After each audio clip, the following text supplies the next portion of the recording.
భరతమాతను ఇస్లాం దేశంగా మార్చడానికి చాలా ప్రయత్నాలు చేస్తున్నాయి. ఈ ఎంపీ మాటలతో చాలా క్లియర్గా అర్థమైపోయింది. కాబట్టి మనందరం ఒకటి చేద్దాం, హనుమాన్ చాలీసా పారాయణం. ఎందుకంటే ఆంజనేయ స్వామిని తలుచుకుంటే భూత ప్రేత పిశాచాలన్నీ కూడా ఎగిరిపోతాయి. మరి ఈ తుపడాగాల్లో ఒక లెక్క స్టార్ట్ చేద్దామా? నేను హనుమాన్ చాలీసా పారాయణం చేస్తాను. సామూహికంగా ప్రతి ఒక్కరు కూడా మీ టెంపుల్స్లోనో లేదా మీ ఇంట్లో మీ పిల్లలతోనో మీ కుటుంబ సభ్యులతోనో హనుమాన్ చాలీసా పారాయణం చేసి పంపించండి. డెఫినెట్గా రోజుకొక హనుమాన్ చాలీసా పారాయణం చేసిన దానికి సంబంధించిన వీడియోని 6 వాయిస్లో నేను ప్లే చేస్తాను. ఎందుకంటే మళ్ళీ చెప్తున్నాను కదా, మన బలాన్ని తట్టి లేపి మనం ఏదైనా సాధించడానికి హనుమాన్ చాలీసా కారణమవుతుంది.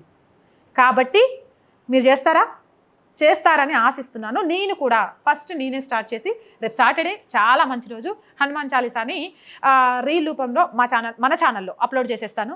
మీరు కూడా మీ కుటుంబ సభ్యులతో కానీ మీ వీధిలో ఉన్న ఆలయంలో కానీ లేకపోతే మీ పిల్లలతో కానీ హనుమాన్ చాలీసా పారాయణం చేయించి ఆ వీడియోలను 8328500576 నెంబర్కి పంపించండి. వాటిని మన ఛానల్లో ప్లే చేస్తాను. ఇక చూద్దాం ఎర్రకోట మీద కానీ అయోధ్య రామయ్య మీద కానీ కన్నేసిన వాళ్ళ పని ఏమైద్ది అనేది.